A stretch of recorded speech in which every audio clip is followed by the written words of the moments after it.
Oh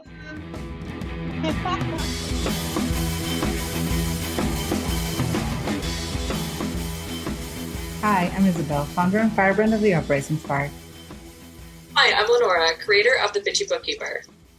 Hi, I'm Kristen. I'm the author of The Age of the Child, and we are the three founding non-mothers of Childfree Girls.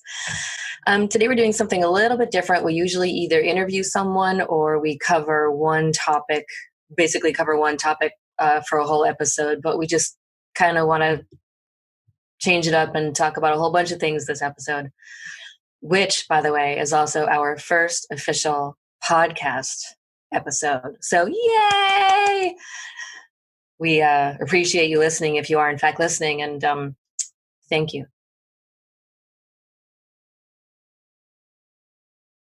Passing down things, like someone gives you something super special. Usually when people have kids, they'll give it to their oldest. For some reason, the oldest always gets everything good. But, money, inheritance, heirlooms, your favorite book. I think one of the fun things about having a kid would be introducing them to things and giving them stuff. And we don't have those. We don't have that ability. So where do you put your stuff? What do you do with it? Well, I'm waiting to have nephews for that.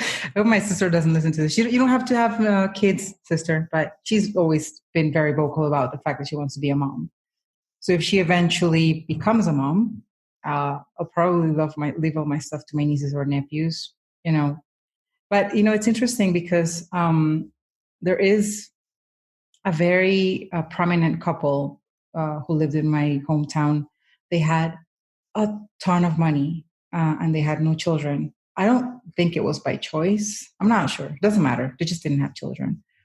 But that they have like an extended family. But in the end, all of their stuff was left to the city. So they donated like a huge estate that is now owned by one of our contemporary art museum. So it's now holding some space for some collections of art.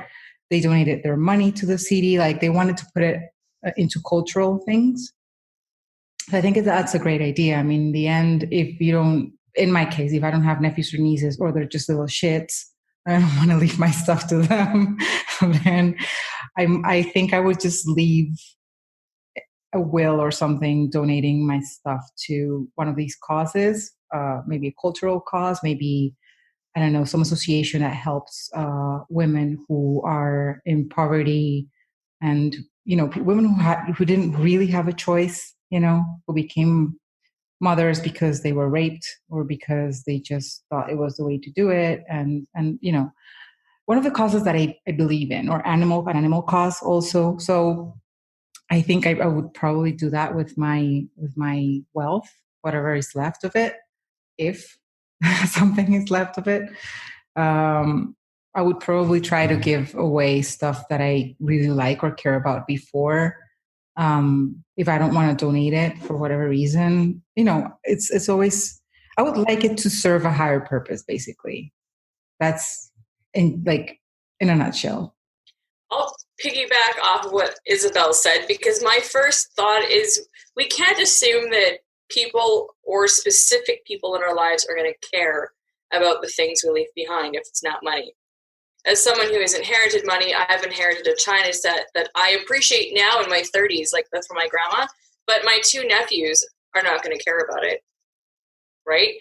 So I would like to see certain things being distributed, or even if I can't say a specific person's going to get it, I would like the universe, because I believe that's how it works, would somehow it would end up it would end up somewhere that it would be appreciated, even if they did not know the origin of it. Thinking specifically of the china set, my nephews would be like, yes, give us the money, that's fine. My violin, nobody in my family is interested in playing the violin. I'm not even interested in playing the violin, but it's worth something, and eventually it would just go somewhere where it would be appreciated. I don't know the origin of the instrument. It wasn't handed to me. I bought it when I was 15. So, there's a lot of romanticizing on, oh, my great, great, great grand person is going to get this and enjoy it. And they'll be like, I don't even know who my great, great, great grandmother or father was. So I would like to see whether it's something I've created, something a physical object or money being, I would like to see it also be used for a higher purpose, and I don't have any control on where it's going to land. But there is one thing that meant something to me to pass on, and my mother had this pizza recipe that she got out of some recipe book, or the way she created it, it was not passed down to her. She just had this thing, and every Friday growing up, we would have pizza. And that was one of the few things my mother actually made that I really liked, because she wasn't she was a good baker, but she wasn't like a cook, even though she was stay-at-home mom, but she was a very bland cooker. Sorry, Mom. But anyway, so after she died, I started making pizza for my dad and my brother, and I've made it for friends over the years and stuff. And that was like the one thing I thought, oh, it would be nice to somehow teach it to somebody who would appreciate it. And actually a few years ago, and I wrote a blog about this because it got me thinking, well, how would I pass this pizza recipe on? So I put it on my blog and shared this story I'm going to share and put it out for my readers to eventually if they want to make it. But anyway, there's these two girls that my mom and I used to babysit. And they're also two of my best friends. And a few summers ago, I went up and visited them because they were sharing a house together, these two sisters. And I taught the youngest how to make this pizza recipe because she always used to help my mother make this recipe when she was a little girl. So she had all these memories of my mother, and that was like one of the things she remembers.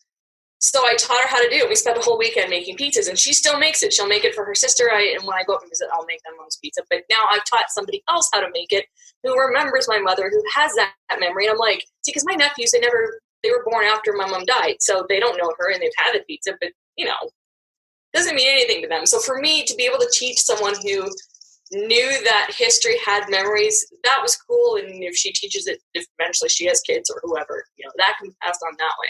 So that was the one thing that I would have liked seeing passed down. I was able to do it, and it's great. It makes me happy to think about it, and I know she's still making mom's pizza, so hey,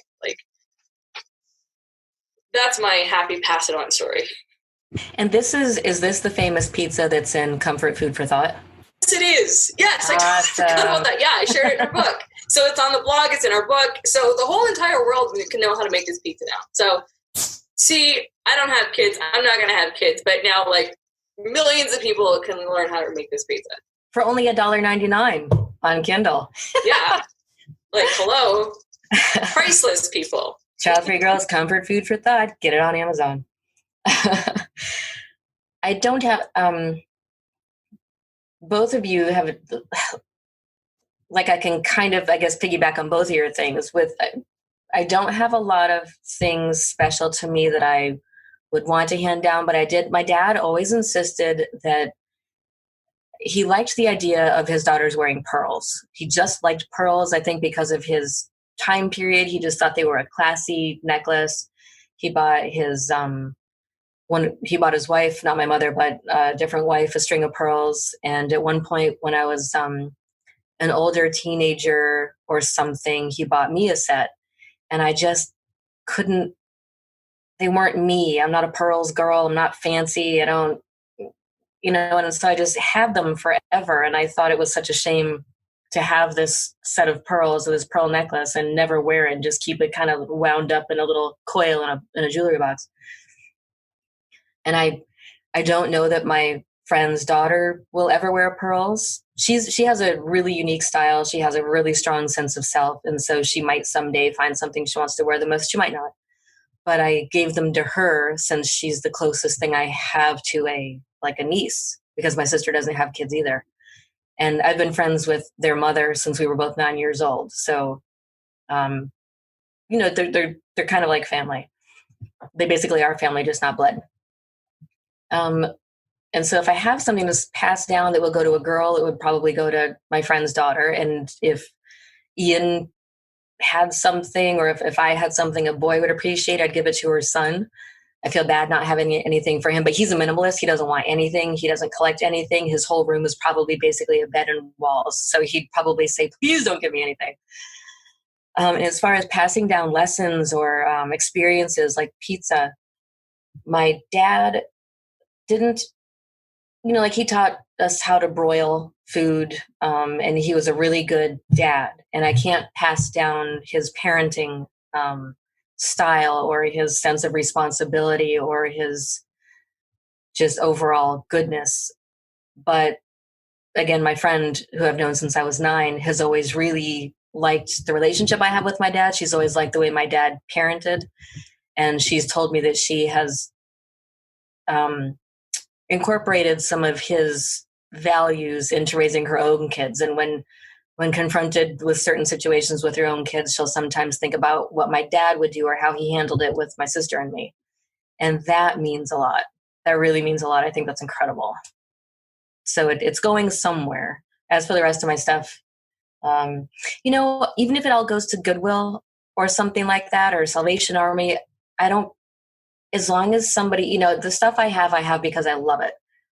And all I really care, I think it's fun for someone else to enjoy something. So if I had something that no one in my family wanted, and even if it went to Goodwill, if somebody saw that thing on a Goodwill shelf and thought, oh, I love this, I would be thrilled. See, I think that's better or more uplifting than giving it to a blood family member and it just sits in a box and deteriorates and then gets thrown out by accident 50 years later, right? Like, again, it comes down to we romanticize the thought of things being passed down when really there hasn't been that many generations of where things actually could be passed down, because like my great-grandparents had nothing and my grandparents were the first that actually started only on one side. On the other side, they had not a whole lot because they had 16 kids, so there was nothing to pass.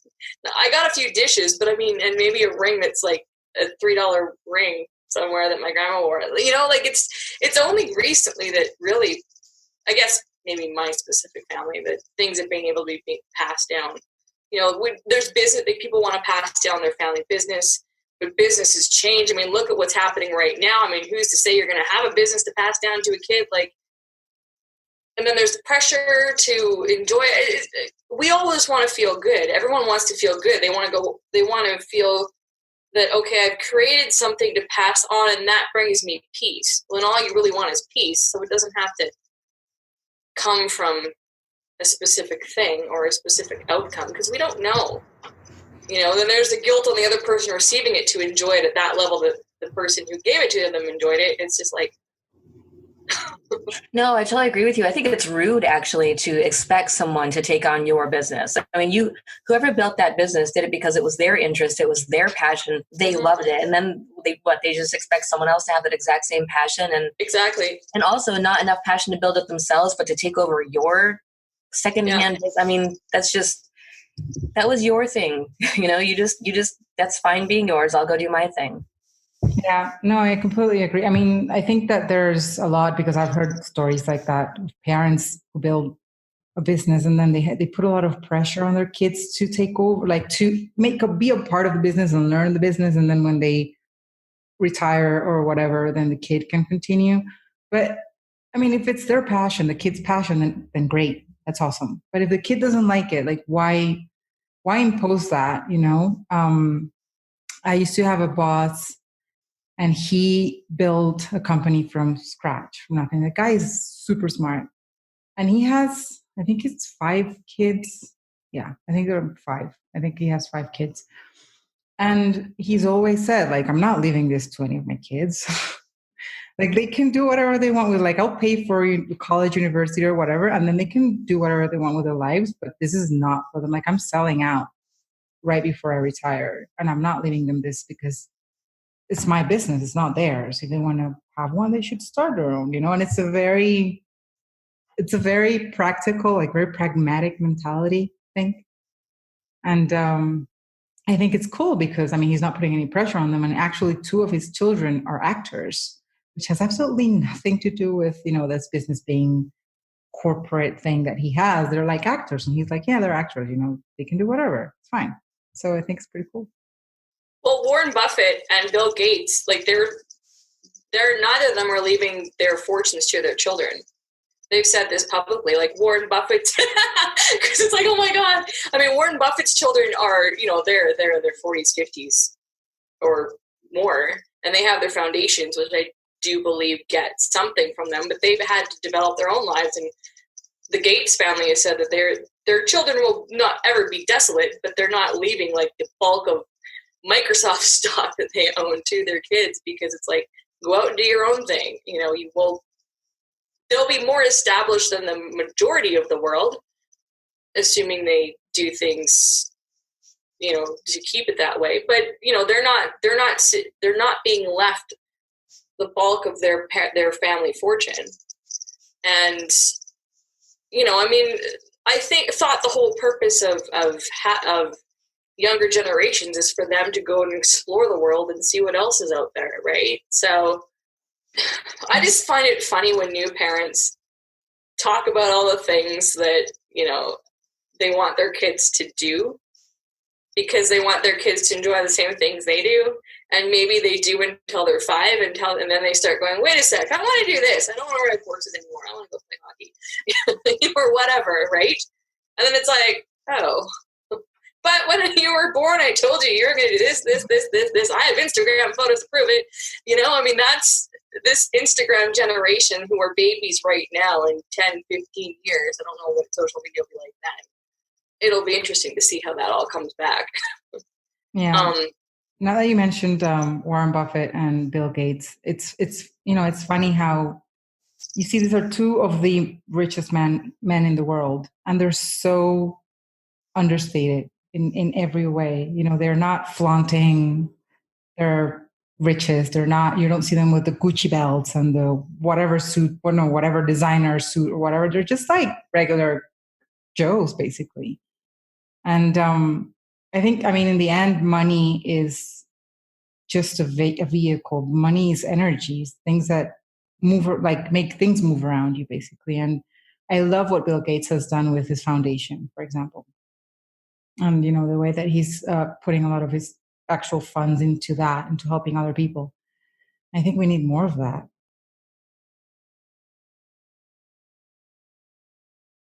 And we should be the ones to do it because we don't have kids. And as they say, if you don't have kids, you should probably do something else exceptional with your life to make up for the fact that you didn't have kids, or because you have so much free time that you should be using it to do something really good that equates to the goodness that is having kids.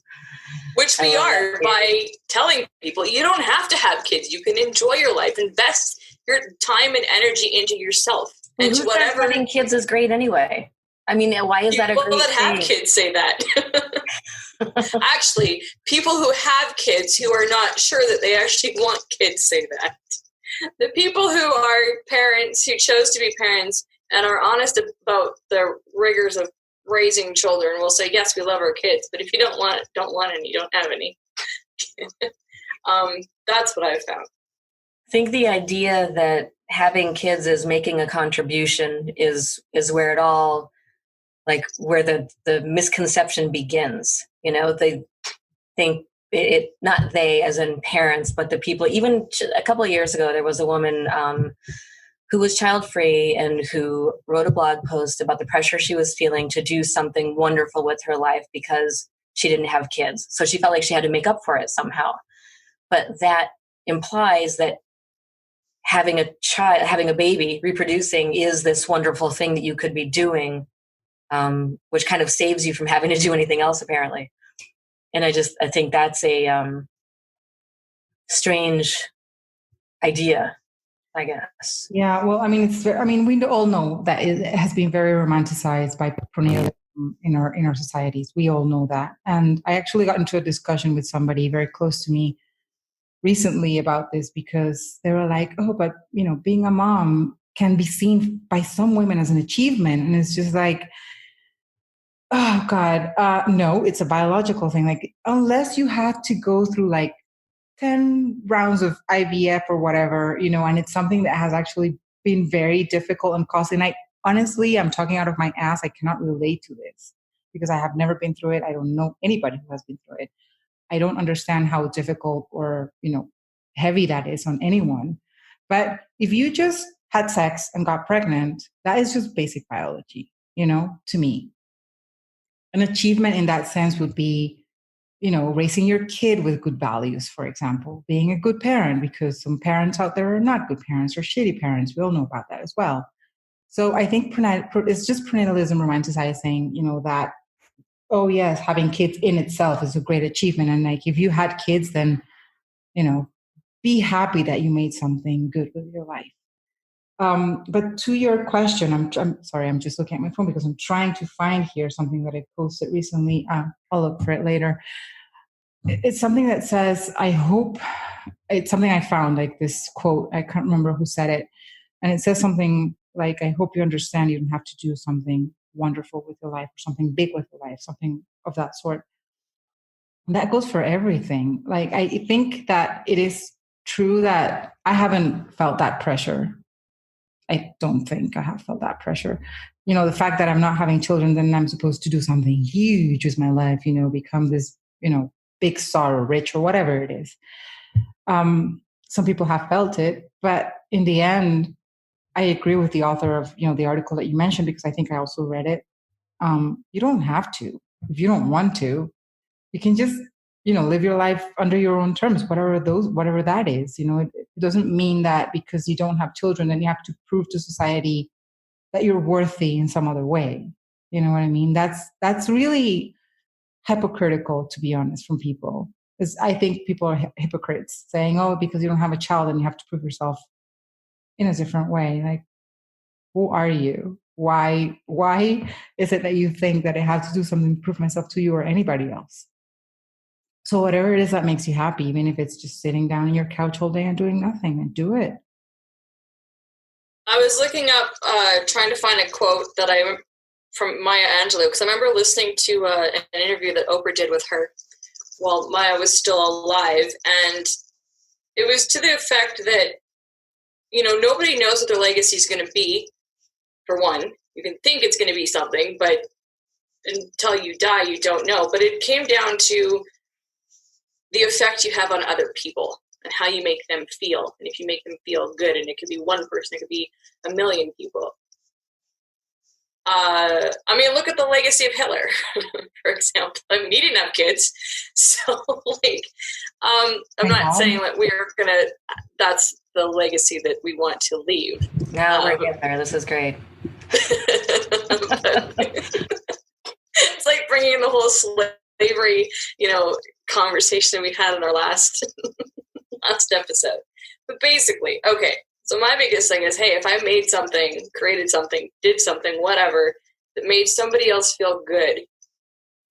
And actually, for some reason, just thinking about teaching, back in my teaching days, I remember, because at the time I thought I was going to do was be a violin teacher, but I remember when a kid, when one of my students was able to play their favorite song on the violin, and how happy that made them.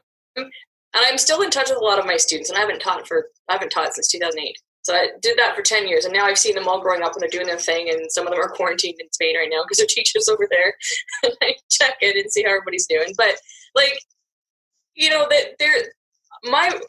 I was a kid, I had great music teachers. And I remember meeting a lot of other kids that hated their music teachers. And I knew that I wanted to be a music teacher, but I wanted to be one that made the student feel good. I wanted them to enjoy their music lesson experience. And that was my only goal, was to make another kid have a really good music lesson experience. So regardless of what kind of teacher I was, regardless of if they ever played the violin past the age of 16, I just wanted them to look back on their childhood and go, yeah, I played the violin, I took lessons, and I really liked my time, whether they still play or not. That was my only thing. And I feel confident that I was able to deliver that to the majority of the kids because I only took kids that wanted to play. But that makes me feel good, even though I don't even play myself now. But I know that somewhere along the line, someone will look back at their childhood, remember the violin, and know they enjoyed that experience. And for me, what's wrong with having that as a legacy, as someone who's not having kids? Doing something that made somebody else feel good, and you may never know to what extent, but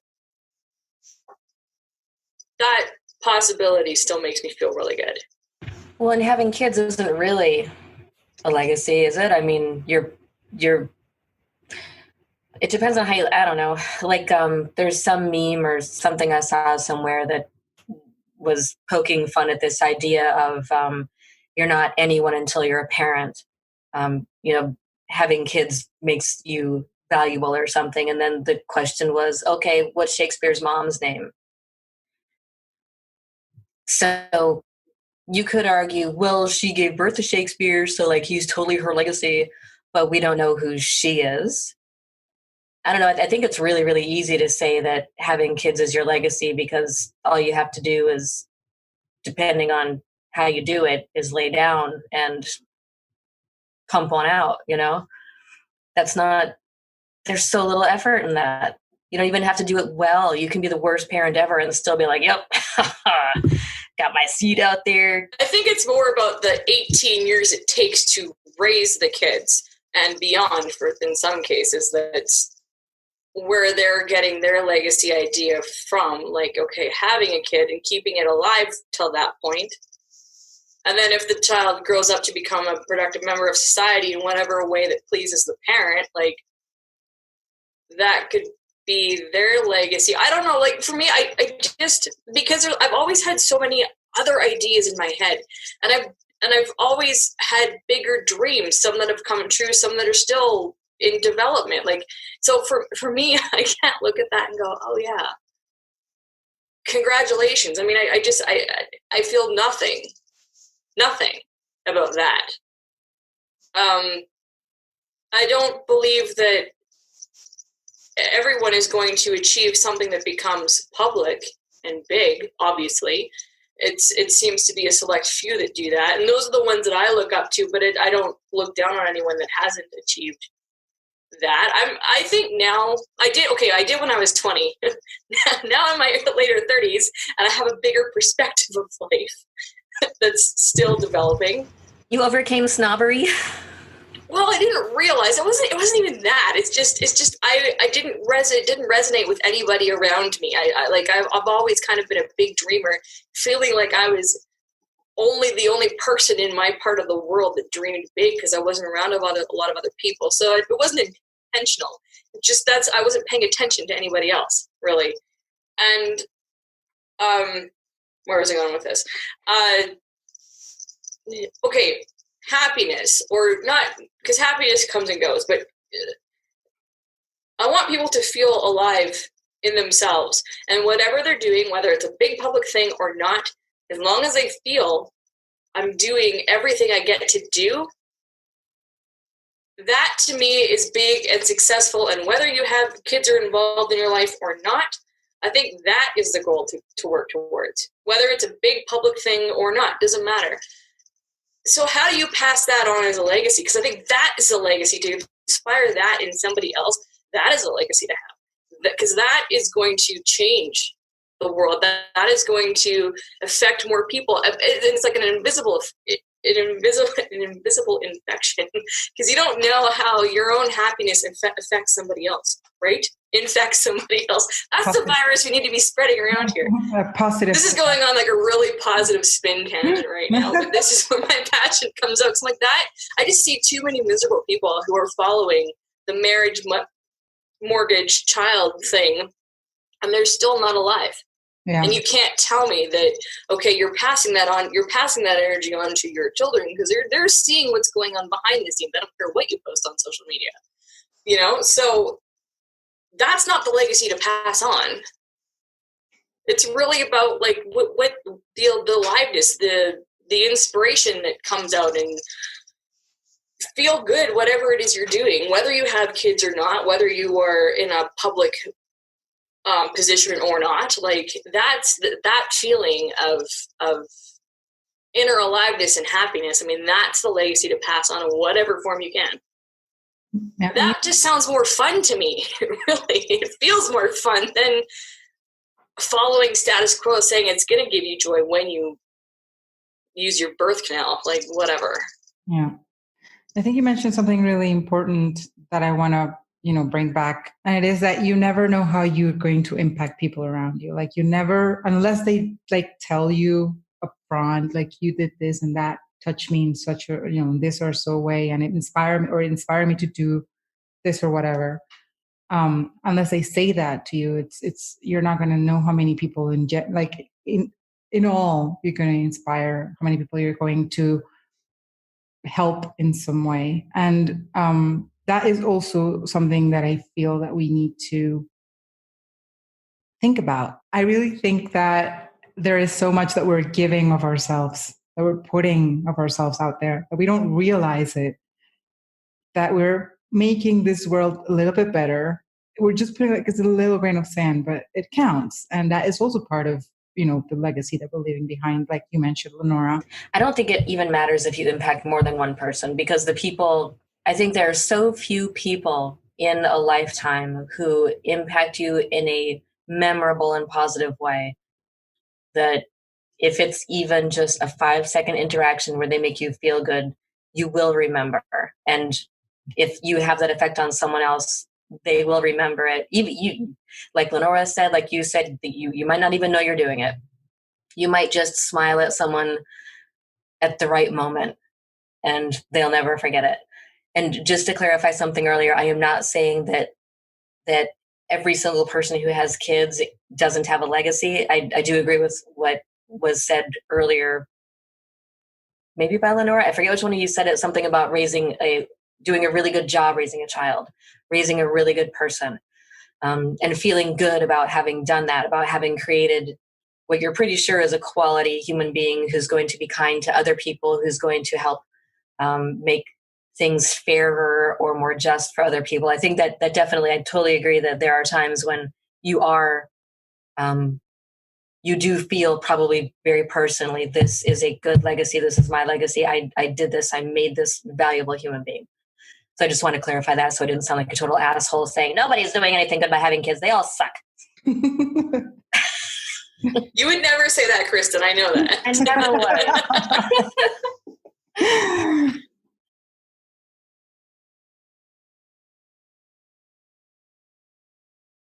Next, just for fun, maybe we could recommend, like each of us could either recommend a book or a movie or an album or any kind of entertainment that you think would be enjoyed by someone who's child-free, or even something that something that's the anti-Big Bang Theory finale. Ugh.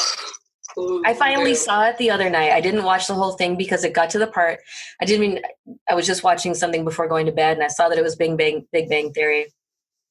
And it just happened to be the 5 minutes of the show where Leonard and Penny are kind of talking about how, when are we going to tell them, and something about pregnancy. And I was like, ugh, and I went to murder, like Dateline or something.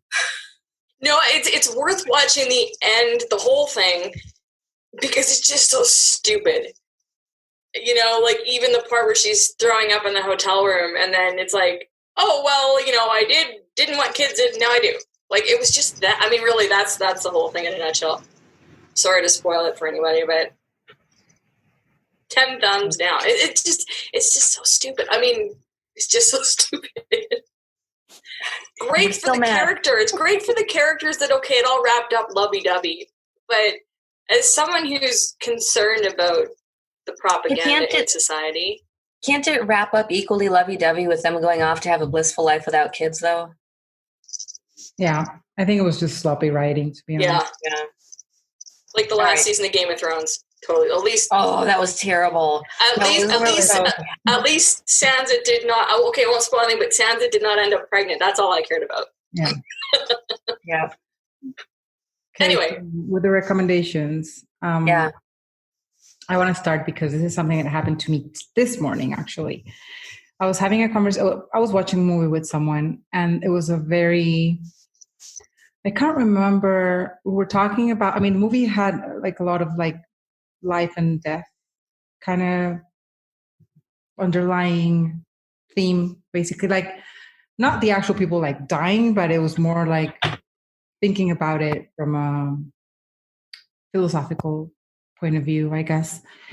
And I realized, because the person that I was with said, I'm not scared of dying. I'm just really scared of being old, basically. I'm not dying, fine. Old, fuck, And I realized that I feel exactly the same way. But then I thought, wait, I've watched Grace and Frankie. Yeah. So I don't know if you guys have watched it or anybody. I just finished. I binged the whole thing like over the last couple of months. I haven't seen it. Love it. Okay, so it's I completely recommend it, not only for, of course, Lenora, who hasn't watched it, but also the audience for listening to us. And Lenora loves old people, so I think she'll like it. I do love old people. I'm so sad I can't talk to old people right now because it's too dangerous. Yeah. So Grace and Frankie, this is my recommendation for 2 reasons. One of them is because it's a feel-good sitcom about old people. So with swearing.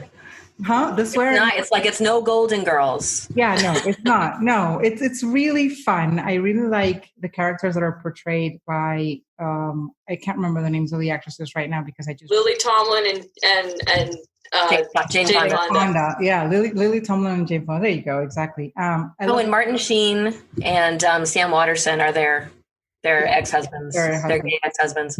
But I really like the way that, they're portraying old age as something that is actually feels like a lot of fun. And it's like, oh, you don't have to like stop living your life just because you're old, basically. That's like the whole thing that strings together the show, even though they're not child-free. That's, I have to clarify.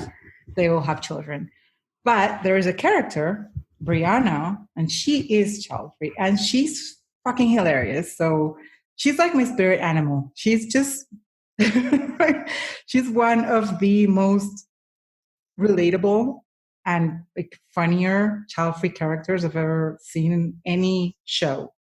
So for 2 reasons, old people having fun and child-free Brianna.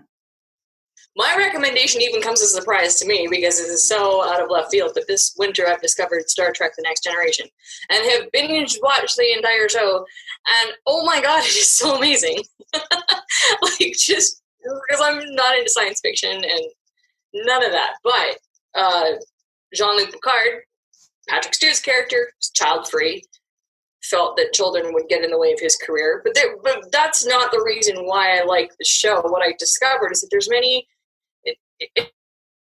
It's quite a deep show, actually, and it talks so much about life and the right to creating life. And it does make you laugh at certain instances with children, and he finds himself in situations where he has to deal with children of different ages, and it's just...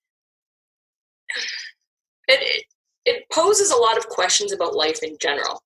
So whether you're an antinatalist, whether you're a pronatalist, whether you're child-free or whatever, it's just... And again, like, I am not a science fiction person. I was always like, oh, it's boring, blah, blah, blah.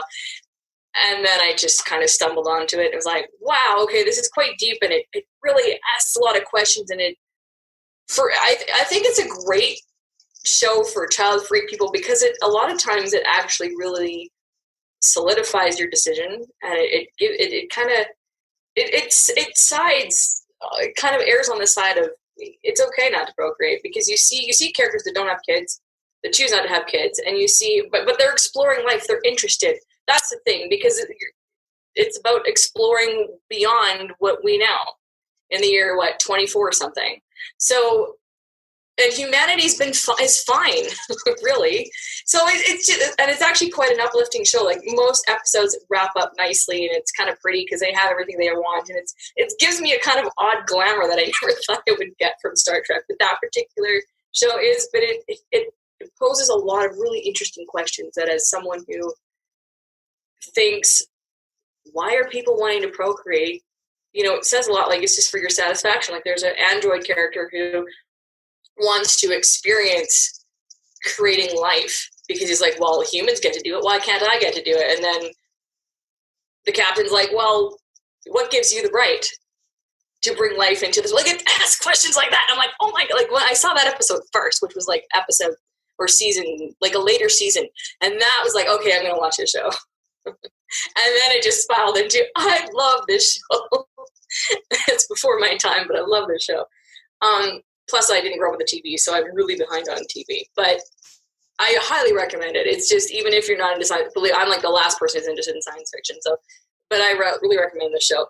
One movie I have always loved is an older one, and it's from 1999. It stars Rachel Griffiths of Muriel's Wedding fame, and she was on 6 Feet Under. 6 Feet Under. It's called Me, Myself, I loved this movie the first time I saw it because it was one of those switching lifestyles things. Almost, I don't know if you've seen Family Man with Nicolas Cage, but he experiences something on Christmas, like a magic character who allows him to experience an entirely different life with like a wife and kids and all this stuff. It's like that in a way, but starring a woman. And when you're watching something like that, typically you're really afraid, as someone who doesn't want kids, you're afraid of how it's going to end. Like, oh, I know exactly where this movie is going. I know exactly what it's going to tell me, but it doesn't, which is why you should watch it. That is all for this episode of Childfree Girls. We hope you have enjoyed watching and or listening.